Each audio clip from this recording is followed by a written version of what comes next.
자, 안녕하십니까. 오늘은, 지난 시간에 이어서 철학 지문이었죠. 나는 누구인가? 라고 하는 인문 분야의 글읽기 부분 가지고 이야기를 할 거예요. 그래서, 지난 시간에는 8번째 문단까지 했었죠. 그래서 여기 기억나나요? 자, 주변 나는 누구인가에 대한 질문에 대한 대답을 여기 본론 이 부분 하다가 말았는데, 자, 7문단부터 8문단 여기까지는 본론 2에서 보면 나라고 하는 것은 나 자체의 중요성도 물론 중요하지만 부버에 따르면 관계에 따른 요 관계가 되게 포인트가 되죠. 그래서 나를 중심으로 한 다른 존재와의 관계 속에서 비로소 가능하다. 그래서 나와 너의 관계, 그리고 나와 그것의 관계, 이렇게 해가지고, 맺는 관계에 따라서 달라진다. 그런 이야기가 나와 있었습니다. 그래서 오늘은 9번째 문단부터 할 거예요. 조금 더 자세하게, 7문단과 8문단에 있었던 내용들을 지금 전달을 하고 있다고 보시면 되겠습니다. 자, 그래서 보면서 이야기를 하도록 하죠. 9번째 문단이에요. 그것, 즉, 뭐가 책상 위에 많아가지고 난리가 났네요. 그것, 즉, 돈, 집, 국가 혹은 사람 등 3인칭으로 표현되는 것들. 자, 그래서 그것이라고 하는 것에 대한 이야기예요.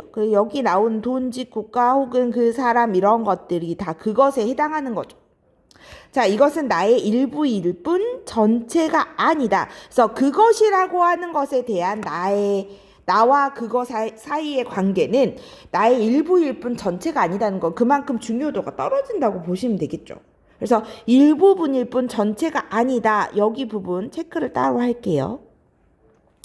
아니라고 하는 거 보니까 여기는 바로 나와 그것과의 관계죠. 관계 특징입니다.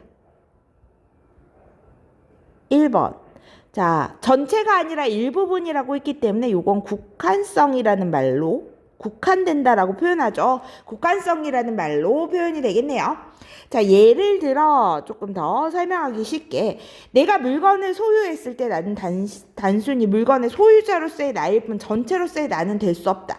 그러니까 선생님이 인형을 가지고 있어요. 인형의 주인일 뿐이지 뭔가 그걸 가지고 나의 전체를 표현하기는 조금 어렵다는 거죠. 자, 그래서 내가 지금 가지고 있는 물건을 얼마든지 다른 사람이 소유할 수 있다는 점에서 이 관계는 유일하지 않으며 유한하다 그랬어요. 그래서 여기에 또 다시 나오죠.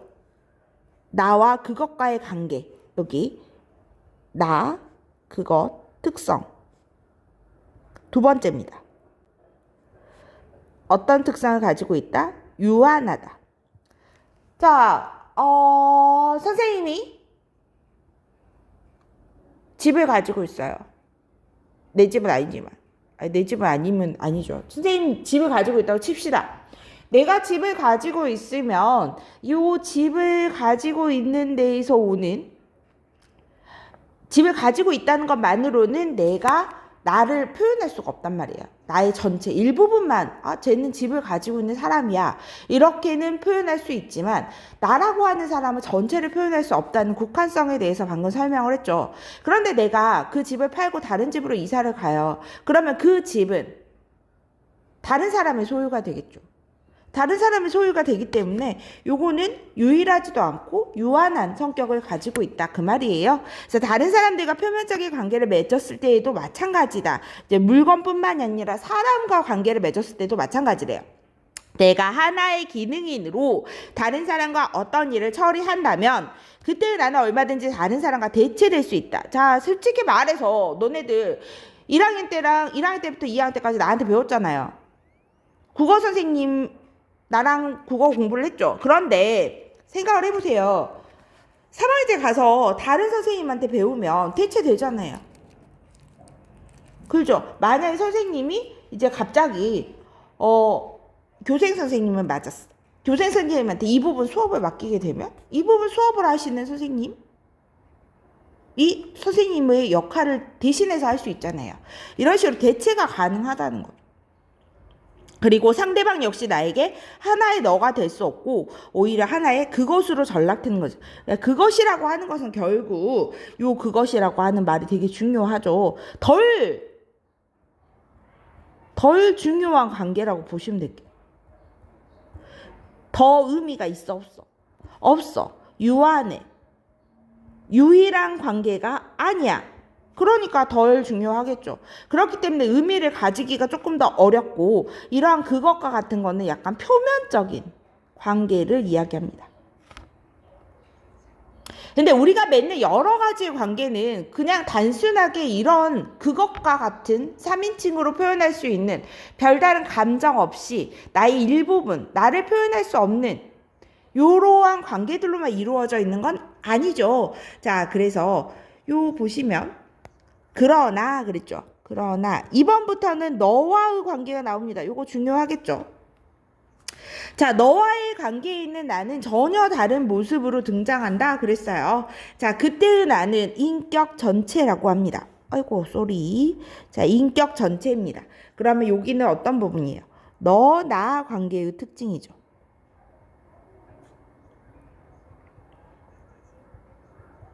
자, 너, 나 관계의 특징, 인격 전체입니다. 나를 표현해 줄 수 있는 부분이에요.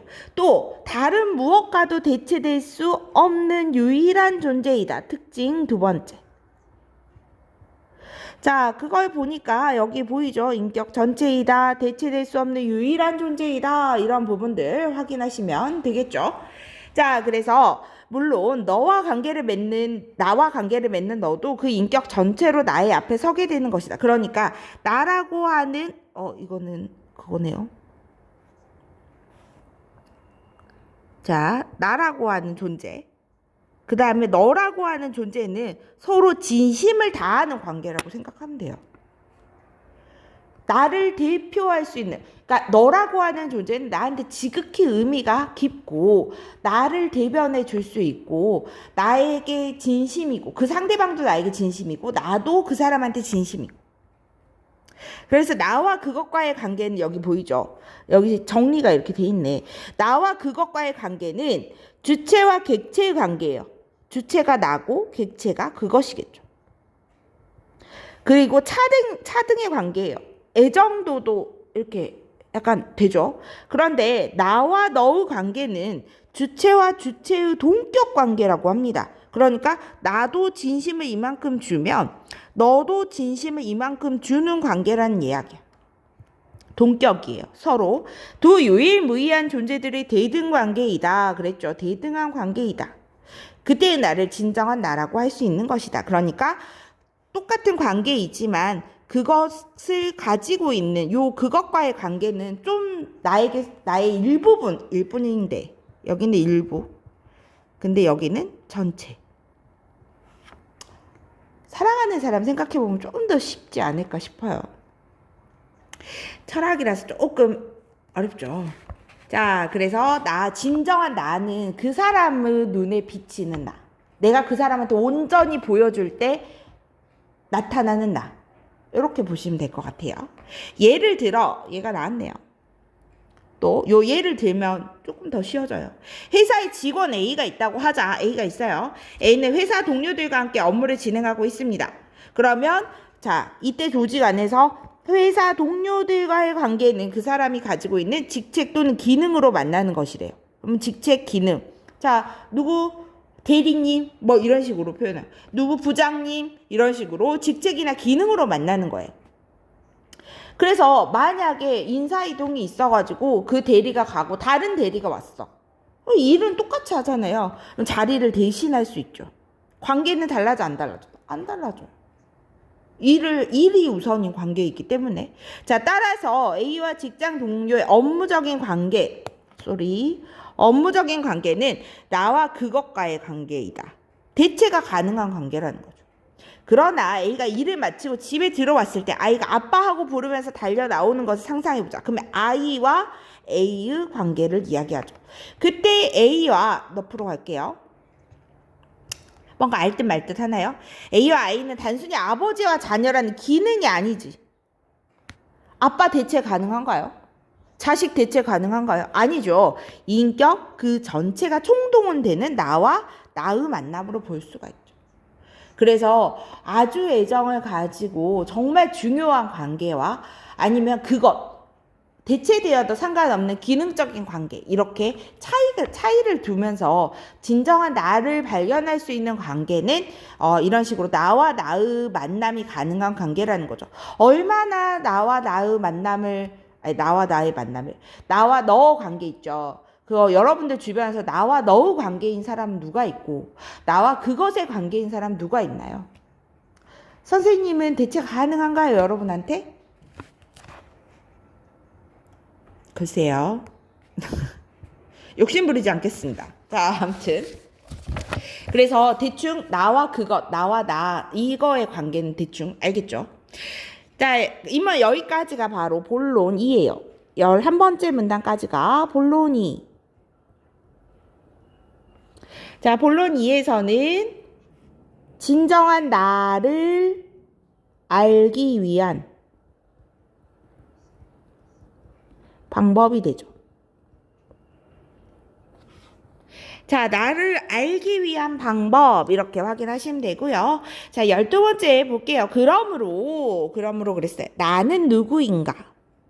라는 질문은 인간은 무엇인가? 라는 질문과는 다른 차원이래요. 그렇죠. 인간은 무엇인지 안다고 해서 나를 아는 것은 아니래.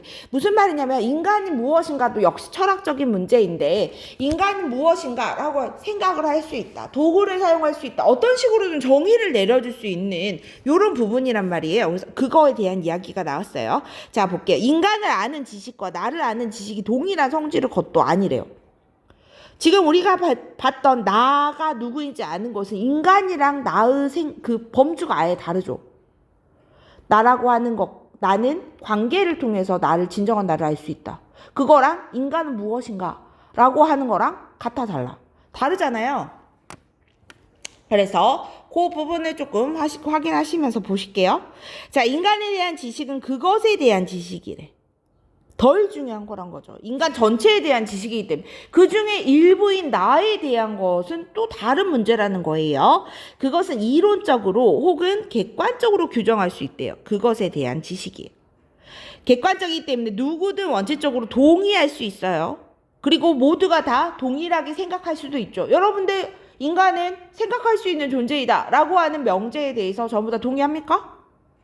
동의하죠. 그런데 나에 대한 지식은 여기 나오죠. 나에 대한 지식은 객관적일 수 없어요. 좁은 의미로 지식이 될 수도 없습니다. 지식 이상이고 인격 전체가 동원되는 주관적이고 사적인 부분이라는 거죠. 나라고 하는 존재에 대한 나는 누구인가 라고 하는 이런 것은. 그래서 그것에 대한 지식, 그 다음에 나에 대한 지식, 인격 전체, 일부 이런 개념들을 좀 기억을 해두시면 좋을 것 같습니다. 자, 그래서 우리가 진정한 나가 될 수 있는 것은 마지막 문단이네요. 자, 너가 될 수 있는 다른 사람이 있기 때문이다. 그러니까 너가 없으면 우리 아까 그 지난 시간에 봤잖아요. 나라고 하는 존재 여기 자, 나라고 하는 존재가 없으면 그쵸? 나라고 하는 존재가 없으면 요것들이 의미를 가지지 않는다고 했잖아요. 마찬가지로 나가 될 수 있는 진정한 나를 알 수 있는 건 뭐 때문이에요? 진정한 나는 진정한 너를 만나야지만 알 수 있는 거잖아요. 그래서 다른 사람이 있기 때문이고 그 사람과 나와 너의 관계를 맺기 때문에 가능한 것이다. 그래서 나라고 하는 존재는 반드시 너라고 하는 존재가 있어야 의미를 가지고 있다. 그리고 그냥 단순히 나와 그것의 관계가 아니라 진정한 인격 간의 교류, 그리고 관계가 있어야지만 진정한 나를 찾을 수가 있다. 그 이야기죠. 그래서 관계 맺기가 굉장히 중요하다 이 말이에요. 사람이 존재하지 않거나 존재하더라도 나에게 어떠한 반응도 보이지 않으면 진정한 관계는 형성할 수 없어요. 선생님이 막 여러분들이랑 친해지고 싶어서 옆에 막 맴돌아. 얘들아 한 번만 말 걸어줘.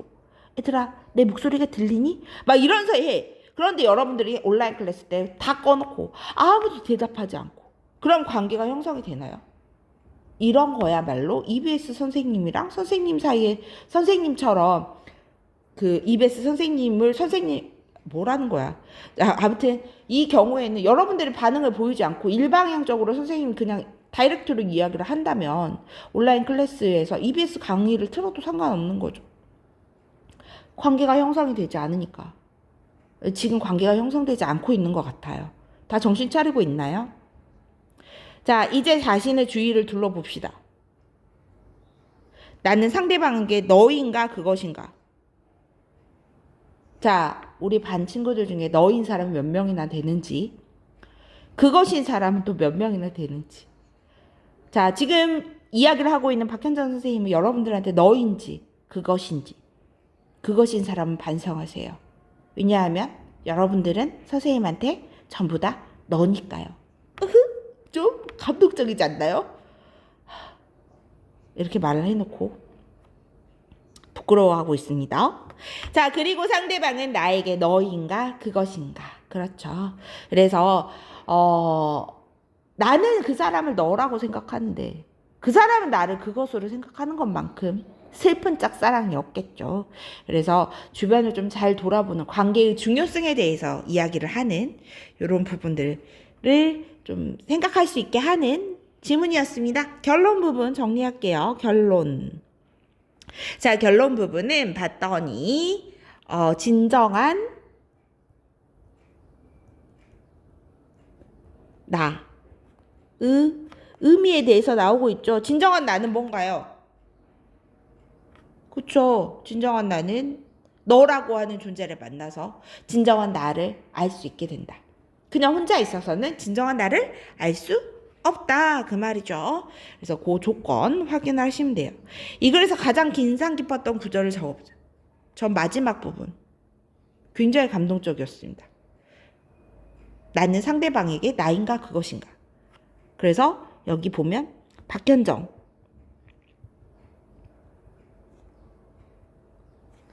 학생들 2학년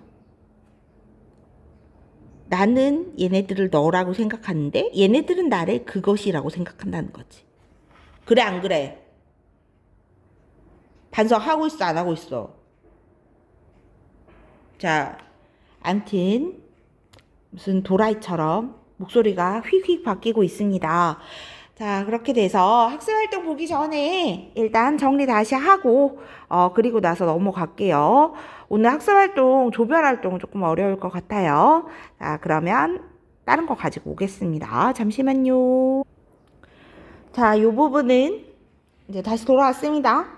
자, 가치를 내면화하는 독서에서 인문 분야의 그리기 부분 보도록 하죠. 자, 학습 목표 나와 있는데 넘어가고, 생각 열기 넘어가고, 샥샥 넘어가고, 개념 열기 나와 있습니다. 인문 분야의 그리기란 무엇일까? 인간 존재를 탐구하는 글입니다. 보통 철학, 역사학, 신학, 심리학 이런 것들입니다. 철학은 뭔지 알죠? 역사학도 뭔지 알죠? 신학, 신과 관련된 이야기들. 그 다음에 심리학 이러한 인문과 관련된 글입니다. 사상이나 문화를 대상으로 해서 정신적 가치나 의미를 밝히고 사유하도록 한다. 생각을 할 수 있게끔 만들어주는 글이라고 보시면 돼요. 절대적인 해답을 찾는 것은 아닙니다. 그래서 다양한 의미를 더해서 여러분들이 이러한 글을 읽고 본인들의 생각을 조금 해보는 걸 권합니다. 자, 그러면 글을 읽는 방법, 글쓴이의 주관, 통찰력 이런 것들이 무조건 받아들이는 거 아니에요. 타당한지를 판단해야 합니다. 다른 관점의 글이나 또는 자신의 경험과 비교하면서 읽습니다. 경험. 삶을 성찰하고 인간을 이해하면서 자신의 가치관을 정립하는 계기로 삼는다. 뭐 이렇게 나와 있는데 방법은 그냥 작가 소개 넘어갑니다. 제재 연구 나와 있죠. 좀 확대 좀 시킬게요. 자, 갈래는 논설문인 것까진 이야기했죠. 교훈적이다, 예시적이다. 예를 굉장히 여러 개 들어줬어요. 예를 들면 이라는 말 계속 나왔죠. 예를 들면. 자, 그 다음에 나를 찾는 방법. 결국 주제 보이죠. 자, 여기에서 포인트가 됐던 건 너, 관계, 그쵸? 그리고 나. 요게 가장 포인트가 되겠네요. 그래서 주제는 너와의 관계 속에서 확인할 수 있는 나의 존재이다. 특징 볼게요. 자, 여러 철학자들 휴미라든지 소크라테스라든지 이런 여러 철학자들의 사상 예로 들었습니다. 둘 이상의 개념을 비교했다. 어떤 부분 비교됐는지 보인가요? 그 앞부분에 있었는데.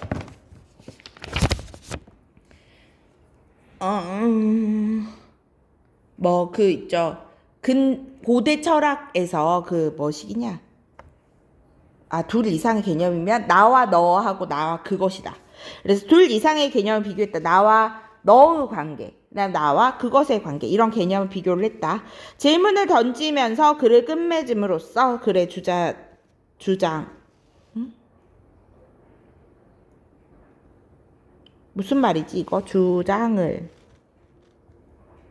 이걸 것 같은데 주장을 독자에게 스스로 대입해 볼 수 있게 한다 이렇게 나와 있죠. 멈추고 하실 분들은 정리하세요. 넘어갑니다. 제재 구조도는 이미 했고요. 그래도 쓸 사람이 있으려나? 자, 일단 확대. 자, 다음 넘어감. 제재 핵심 나와 있죠. 나에 대한 연구와 한계 나와 있죠. 자, 연구 대상으로서의 나의 특징이 나와 있습니다. 자, 여기 부분은 이제 정리하실 분들 정리하세요. 나는 구체화되지 않는 추상적인 개념이다. 추상적이다. 나는 누구든 관찰하고 연구할 수 있는 대상이 아니다. 그랬죠. 그래서 요 부분들이 있었고 학자들이 그래서 마음의 눈으로 스스로를 들여다본다. 요거 두 글자로 뭐라 한다 했어요? 내성이라고 한다 했죠. 그래서 이게 유일하다고 여겼다. 그 부분 나와 있고요. 자, 그 다음에 여기서 이제 내성은 근데 한계점이 있었죠. 여기 보이면. 자, 내성이라고 하는 것은 의식 속에 수많은 경험을 나의 경험으로 만드는 본질로서의 나를 찾을 수가 없다. 그래서 이제 관계에 따른 나가 나오는 거죠. 자, 그래서 넘어갑니다. 자, 나가 맺을 수 있는 기본적인 두 개의 관계, 이제 부버의 이야기죠. 자, 오늘 배웠던 거예요. 나와 그것의 관계, 나와 너의 관계. 어느 쪽이 더 진정한 나? 여기 쪽이 더 진정한 나였죠. 자, 나와 그것의 관계, 돈, 집, 국가, 3인칭으로 표현되는 것들, 그다음 나와 전체가 아니라 일부가 맺는 관계다. 주체와 객체의 관계이자 차등의 관계이다. 그랬죠, 이 부분. 다른 대상으로 대체가 가능합니다. 별로 중요하지 않은 관계죠. 나와 너의 관계는 인격 전체가 총동원되는 나와 나의 만남이. 인격 전체죠. 일부가 아니라. 동격의 유일무이한 존재들이 대등하게 맺는 관계. 그러니까 요거랑 요게 같다 그랬죠.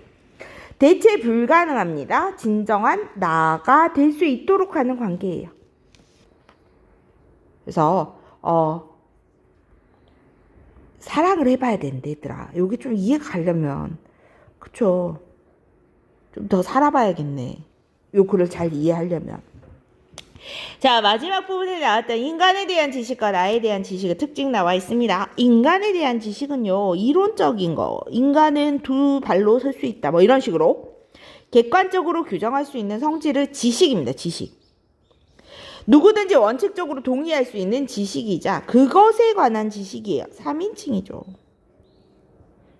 그러면 전체를 포괄할 수 없겠네. 자, 그런데 나에 대한 지식은 지식 이상의 지식이에요. 그래서 인격 전체가 동원된 힘과 반응을 불러일으키는 지식이다. 온전히 사적인 것이다. 그래서 관찰하고 연구할 수 있는 게 아니라 객관적일 수 없는 지식이다. 주관적이다. 그 이야기가 나와 있죠. 자, 그래서 인간은 무엇이다와 나가 무엇이다는 연결되기 조금 어렵다. 자, 이 글에 드러난 인문학적 세계관을 파악해보자. 학습활동 부분이에요. 그래서 다음에 제시된 철학자들이 탐구한 대상이나 내용을 찾아 써보자. 6세기, 5세기, 소크라테스, 부버 이렇게 순서가 이렇게 되네요. 이렇게 됩니다. 그래서 요거는 정리를 조금 해보시는 게 좋을 것 같아요. 자, 보니까 기원전 6세기 철학자들, 5세기 철학자들, 6세기에는 주변에 대한 의문, 인간의 문제에 대해 관심, 그 다음에 나에 대한, 너 자신을 알라라는 게 궁극적인 목적이다. 이렇게 이야기했고, 그 다음에 칸트는 가장 중요한 인간이란 무엇인가? 이렇게 물어봤다. 후용과 사르트르는 내성이라고 하는 걸로는 알 수가 없다. 두 번은 관계가 중요하다. 이렇게 이야기를 했죠. 포인트는 이제 뭐 이거는 주변에 관심을 가졌다. 얘는 인간에 관심을 가졌다. 그쵸? 소크라테스는 철학의 목적에 관심을 가졌다. 그쵸? 그래서 나라고 하는 거에 대한 궁금증이 생겼다. 그 다음에 철학의 목적으로 얘는 인간. 그쵸? 그 다음에 휴미나 사르트르는 내성. 여기서 내성까지 끌어오죠. 그 다음에 내성으로는 찾을 수 없다. 그 다음에 부번은 관계. 너, 그것. 이런 것들이 이제 핵심어가 되겠습니다. 정리하실 분들 정리하시고 다음으로 넘어갈게요. 자, 인간에 대한 지식과 나에 대한 지식의 특성. 요거는 아까 정리를 한 거라서 확대만 시킬게요. 인간에 대한 지식 아까 얘기했고 나에 대한 지식도 아까 그 내용 정리하는데 썼습니다. 그래서 그거 확인해 주시고. 자, 다음이요. 글쓴이가 나에 대해서 알아야 된다고 말한 무엇인지 찾아보자 그랬습니다. 찾아보자는 얘기는 본문에 있다는 이야기예요. 본문에서 찾아서 체크할 것. 자, 어떠한 대상에 대해서 안다고 하는 것은 나의 생각을 거쳐야 가능한 것이고 나를 알아야 세상에 의미 있고 가치가 있다는 것도 알 수 있기 때문이다. 그래서 앞부분에서 찾으시면 될 것 같아요. 자, 이게 내용 정리였고요. 이제 자신이 맺고 있는 관계와 나에 대해서 성찰해보자 그랬는데 요 부분 있죠? 요 부분도 내용 정리를 했거든요. 그래서 요 부분은 확대만 하겠습니다. 그래서 나와 그것의 관계, 나와 너의 관계에 대해서 이야기를 했고요. 다음 걸로 넘어갈게요. 여기 요거는 이제 여러분들 나에게 너로 존재하는 대상들. 선생님 같은 경우는 가족, 친구, 선생님이 아니라 학생들. 의미가 있죠. 그 중에서 누구랑 이야기를 하느냐.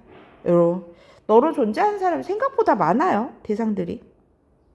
그래서 인간의 태도에 대해서 이렇게 나와 있다. 뭐 글쓴이와 프리다 칼로가 대화를 한다고 가정을 한다. 뭐 이렇게 나와 있는데 뭐 한번 읽어보시면 될 것 같아요. 여기 부분. 생각을 해보자. 이런 거예요. 그래서 제일 중요한 거 세 가지 여기에서는 이 단원에서는 다른 거보다도 세 가지를 반드시 좀 기억을 해두시면 좋을 것 같아요. 맨 처음에 나라고 이제 그리스 철학이 어떤 식으로 철학이라고 하는 게 어떤 식으로 발전을 해왔는가. 그게 첫 번째. 그 다음에 두 번째로는 진정한 나를 찾기 위한 방법. 내성이라고 하는 개념.